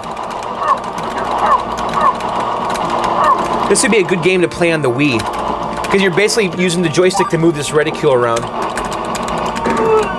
Yeah, cool game. All right, anyway, yeah, Breakout, love it. It's got 3 modes here, double, cavity, and progressive, and double, coin up here. So double is you have 2 paddles. Cavity is you have got these 2 cavities here with balls inside of them, and you use your paddle here and a ball to get the other balls out. And then progressive is basically it's like Space Invaders, where these start coming down and you got to clear them before they get to you. And actually, you don't die when they get to the bottom. They just kind of, I think, just go below you and come back to the top. But yeah, Breakout, very cool. My friend Matt and I played a lot for high score. I actually had the kid here who's got the world record for this. That's the kid. That's the guy that put 1,000,000 points in my Gyrus. He was at my party and just owned this machine. So anyway, next here is Asteroids Deluxe. Asteroids was a game I played a lot as a kid. It is a game I have a lot of memories of. It's definitely one of the early games that I played. And I wanted an Asteroids. However, I started looking into it. I really wanted. Asteroids is very basic, and I saw the Asteroids Deluxe cabinets. I just thought that there was just so much more going on with this game than regular old Asteroids. I mean, at its core, it's Asteroids. There's. The gameplay really isn't that much different, but it has this cool blacklight effect with this. I don't know if you guys can see that. It's just so awesome. It plays just like Asteroids. But it has these blacklight effects, and it also has this little ship thing that'll chase you later. This thing called the Death Star. I don't know if we'll play enough to get to it, but I don't know. It just had so much more going on for it than regular old Asteroids that I decided that I wanted Asteroids Deluxe, and I definitely don't regret that decision because it is uber cool. I bought this from a friend in Connecticut, and really nice looking cabinet. I have it on the end here because it's so nice. The artwork is just beautiful. But really, really cool game. I mean, Asteroids. And it's a black and white vector. You can hear cool sounds, too. Awesome game. And then over here is one of my favorite cabinets down here. This is the Nintendo versus a Dual System. And this is a Nintendo cabinet. It's based on NES hardware, okay? And this is a 2-player. This is the versus Dual System. We also call it the red tent because it kind of looks like a tent. And it's got 2 monitors, one on this side and one on this side. It's got 2 sets of controls, 2 sets here and 2 sets over here, and you can play some games head-to-head on this. Now, in here right now, I've got tennis, okay? And so you can play tennis 4 players, 2 people on this side, 2 people on that side. You could play teams 2 versus 2. You could play 1 versus 1. It's a lot of fun. Tennis doesn't sound that exciting. It's actually great. When you've got people over here like a party, it is an awesome game. And then you can also change the PCBs in and out of this. I've got, Mario Brothers and Excite Bike and Balloon Fight and Wrecking Crew. Some of the games take advantage of 2 monitors, some don't. It's a very versatile system. And what I do like a lot about it is that the games are not exact copies of the NES versions. There are slight differences. For instance, Mario Brothers is actually much harder and different than the NES version. It's actually, I think, based on the Lost Levels, which was a Japanese-only release. Excite Bike is a lot different than the NES version. Balloon Fight, significantly different than the NES version. Balloon Fight on the NES is 1 screen. The Versus version, it scrolls up and down multiple screens. And also, Balloon Fight on here, you could play 2 players head-to-head. 1 player on this side with his own monitor, and 1 player on that side with their own monitor. So some games work that way, where you have, each person gets their own monitor and controls. And then some games, you can have, like, Mario Brothers on this side, and then Excite Bike on the other, where each person just plays their own game and doesn't interact with the other one. So it's a very versatile system. It's very easy to change games. Actually, I'll show you guys over here. You just swap out the PCBs, and we're going into the depths of my filthiness. But these are all my Versus PCBs right here. And basically, to change the games, you just take one of these PCBs and plug it in. So let me find a good one. So this PCB right here, if I could pull it out. So this PCB, come on. There we go. So So this PCB has Clue Land and Gradius on it. So we just plug that into the cabinet and bam, we've got 2 new games. And so this board, if I put that one in, you have 2 games with two monitors and each side's kind of working on its own. If we were to put, I don't know, one of these boards is Balloon Fight. Here I've got Dr. Mario and Super Mario Brothers. So yeah, I kind of store all my little Versus PCBs over here. I've got quite a few of them actually, way too many, but this is a passion of mine. If you guys probably know, I'm really into the Versus stuff. And if you go to my website, johnsarcade.com, you guys can learn all about Nintendo Versus and all the different compatible PPUs. And I've certainly covered this topic many, many times. Anyway, okay, so that is the basement. We've kind of looked at all 32 games down here. Why don't we go upstairs and I'll just show you guys the games I have upstairs. Okay, we're up here in my little kind of like sunroom or breezeway, whatever you want to call it. And I've got 2 games up here. I actually have them off right now. I want to show you guys how I turn them on. This Miss Pac-Man, I actually put a MAME computer in. I want to show you guys it booting, but we'll just turn this power switch on. And I've got the PC set up in a way that it'll turn back on when it detects like a power failure. Because right now, the PC just booted. So the PC's going, oh, the power just came back on. We must be recovering from a power failure. And so you can see, I tried making like a load screen. I kind of failed with this, but actually, it's not a big deal. I mean, no one ever sees this load screen. God, this thing's dusty. So it's booting, it's booting, it's booting, it's booting. Windows. And this is an original arcade monitor. I've got basically, this is an all-original Pac-Man. Okay, I did not harm this game in any way, shape, or form. This is 100% original Pac-Man inside. The original harness is all there. Okay, and what I did is I went to, well, actually, this guy's out of business, I think. Lizard Lick. He made a Pac to JAMA adapter. Okay. And I took that adapter and I plugged it into the original Miss Pac harness. Okay. And then I plugged that adapter into a JPAC, which then plugs into a PC. And I've got the PC actually, if you guys can see this, it's just on the floor down there, right there, okay? It's not even in the cabinet, okay? I put it outside the cabinet. Okay, so I plugged the JAMA adapter into the original harness, then I plugged the JPAC into the JAMA adapter, and then I plugged that into that PC that you see behind this Pac-Man, okay? And then I installed MAME on it. I made my own custom Mala front end, which you guys can download at johnsarcade.com, okay? And then what I did is I went and got a reproduction control panel. This is not original. I took the original control panel off. I got a reproduction one that had 2 extra button holes right here. Got that from Mike's Arcade. And then I put a reproduction overlay on it. I did reuse my original joystick, okay? And then I wired that into the JAMA harness, into the JAMA adapter, and then bam, I've got a Miss Pac-Man with 2 buttons and JAMA and MAME, and I did not harm the original harness in any way at all. So if I wanted to convert this back to a Miss Pac-Man, I could do that in like literally 5 minutes. I might even, maybe even less. I just unplug the JAMA adapter and plug the Miss Pac-Man PCB back in, and then unplug this new control panel and plug in the original, and bam, it's back to original, and that's it. So very cool setup. I actually find it to be very useful. When I got the Miss Pac-Man, it was my second game, and I had Miss Pac-Man, Donkey Kong, and Mario Brothers, and I said to myself, well, I've got 3 games, and I've got this Miss Pac, which would be a great candidate for 60-in-1, and that's why I put in a 60-in-1 in there originally, and I got bored of the 60-in-1. And I started researching MAME, which I didn't know really that much about, and then I settled in on this Mala front end, and I'll show you guys that here. And I designed this all myself, and so it shows the attract of the game, and then the marquee, and then you use your joystick here to select the games, okay? And you can see, and then it shows how many times it's been played. Right now, this is popular. So you can see these are the games I've played the most on here.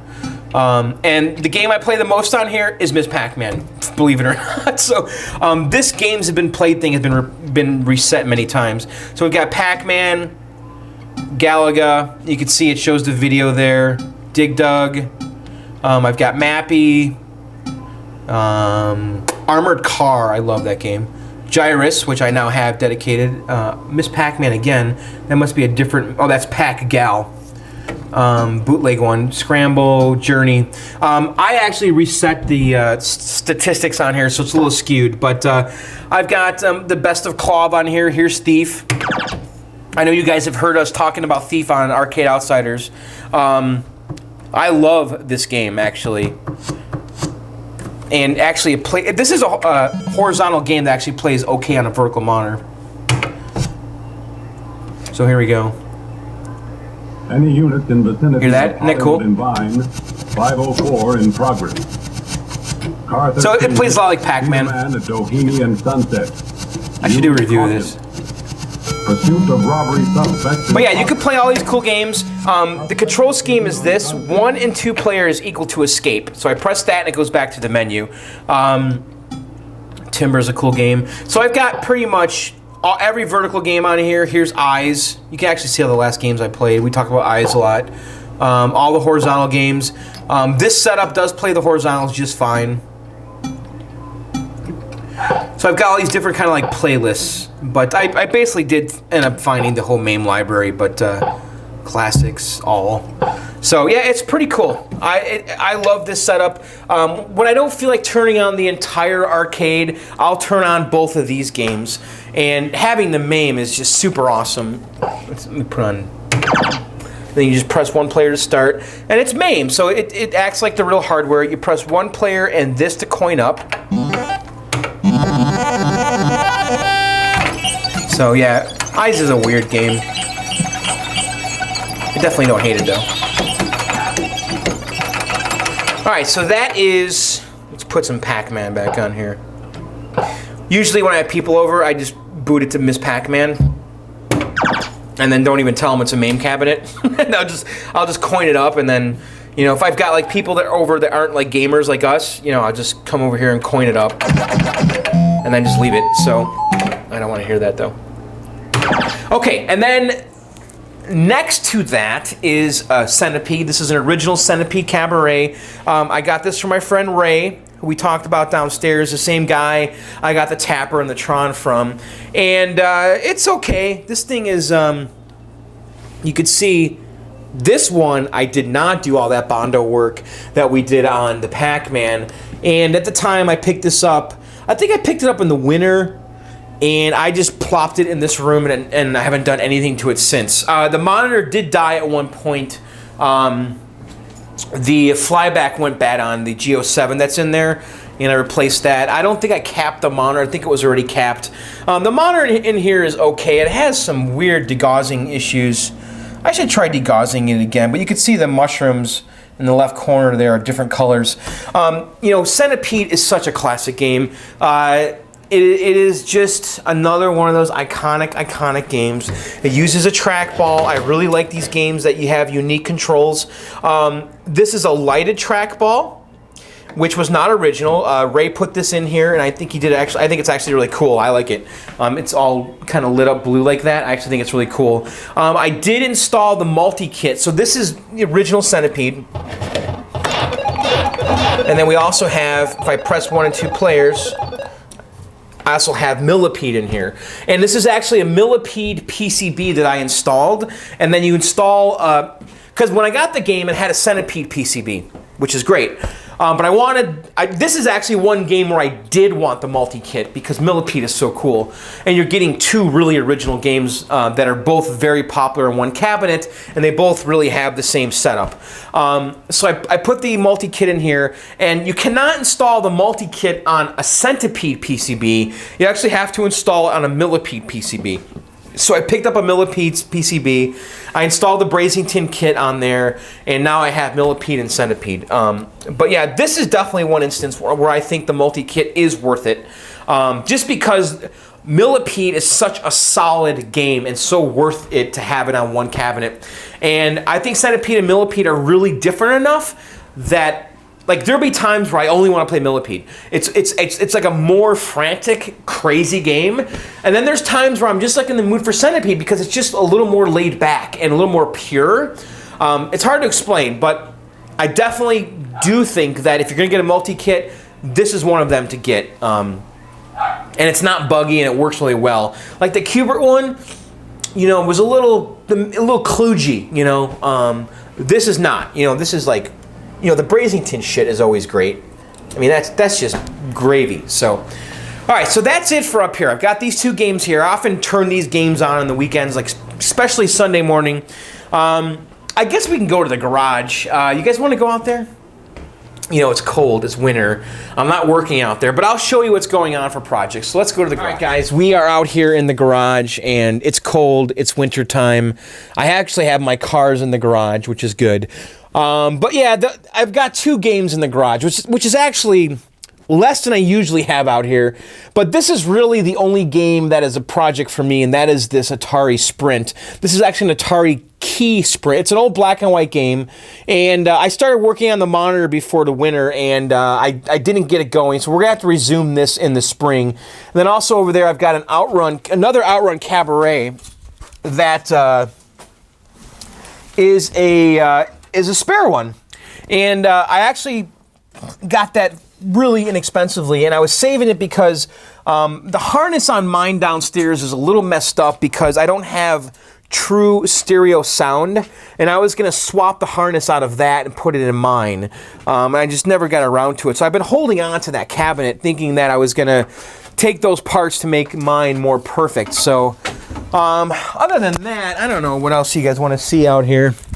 I can show you guys my monitors. So yeah, these are my monitors. They're all out here for the winter, just kind of hanging out. But yeah, not much going out here in the garage. So all right, I think that's going to be about it for everything, really. You know what? I think we need to go back in the basement and we need to make some popcorn and have a beer. We deserve it. Let's do it. All right, you guys ready for a beer? I am.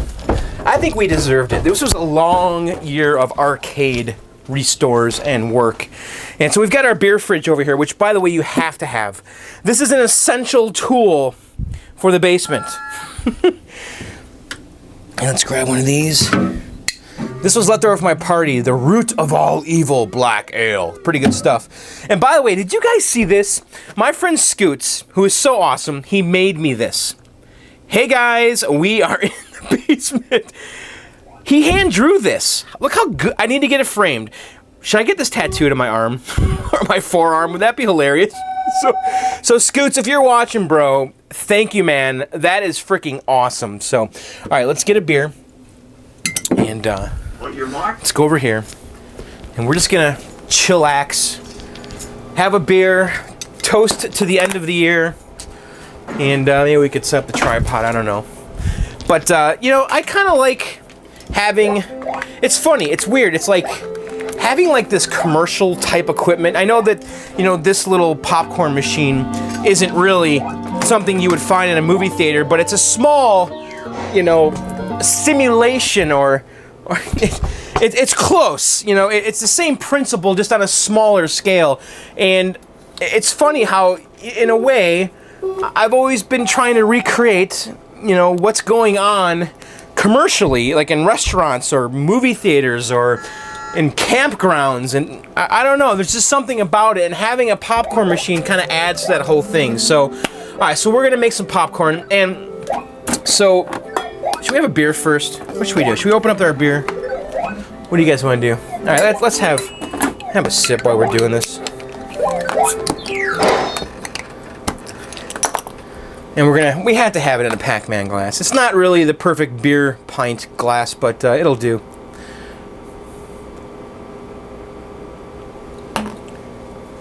Cheers, mate. Ah, that stuff's pretty good, actually. And I've got my little John's Arcade coasters, which are fun. All right, so we're gonna make some popcorn, and we're going to turn that thing on first to heat it up. And this is actually pretty simple. It comes with these little measuring scoops. And by the way, I bought this at Aldi. I don't know if you guys are familiar with Aldi, but it's a very inexpensive food store. And I actually like that place. The stuff is cheap and the food's not that bad. And they had this there for $40. And I bought it, and we've had it for a couple years, and it's worked awesome. And it works just like a real movie theater one, but just on a smaller scale. And it's pretty easy to use here. So we're just gonna put in, I think, 2 tablespoons of oil. Okay, and I'm using canola.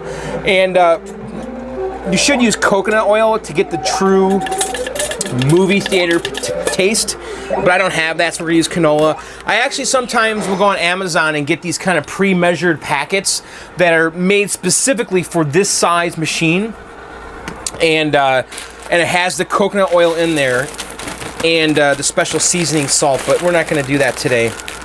And we're gonna take some of our popcorn here.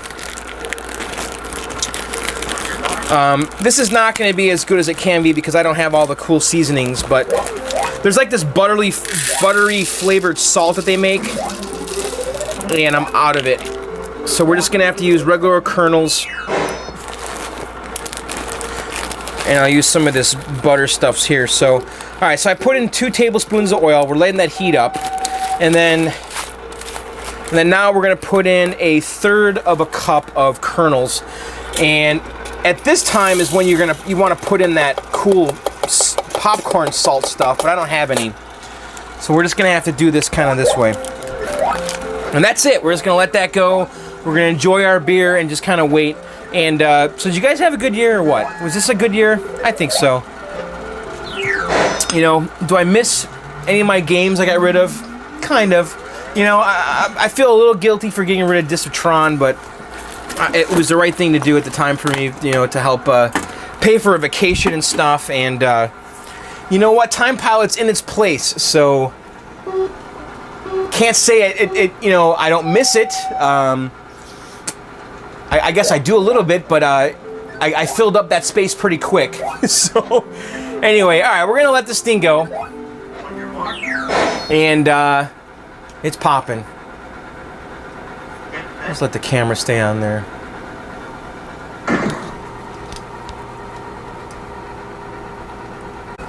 So while this is going, I'm going to throw some salt in here.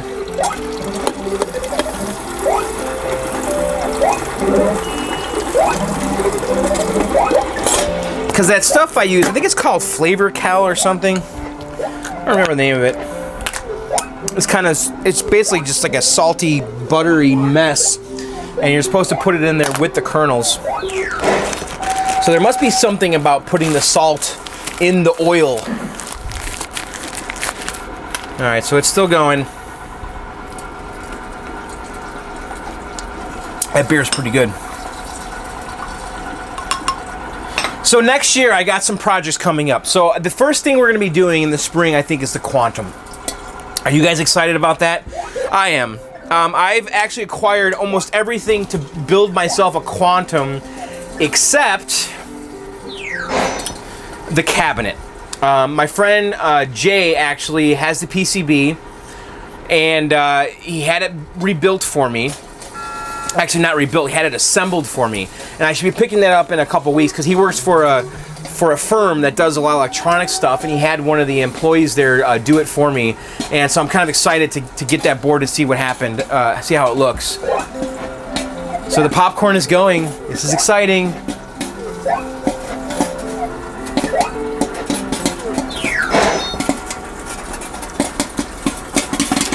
Look at that. Come on, that's awesome.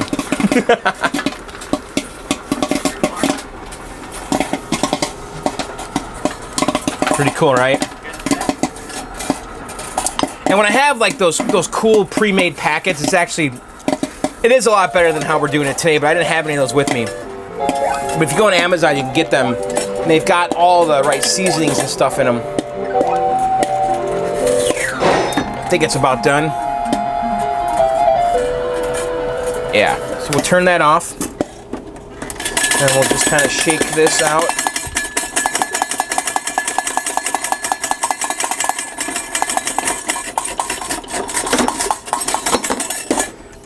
Okay, and then I have this kind of fake butter stuff here this is like movie theater type fake butter crap, and I usually just put a little bit of that in there. And mix it up. And that's it. Oh yeah.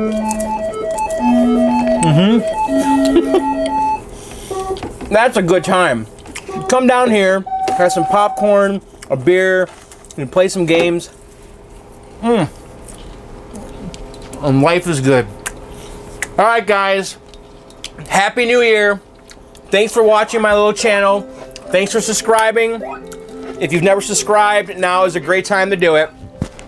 I release new videos every Sunday and sometimes in between. Check out my podcast, Arcade Outsiders, guys, at arcadeoutsiders.com and also videogameoutsiders.com. Hope you guys enjoyed this. We'll see you later, guys. Happy New Year. Happy New Year. Woot.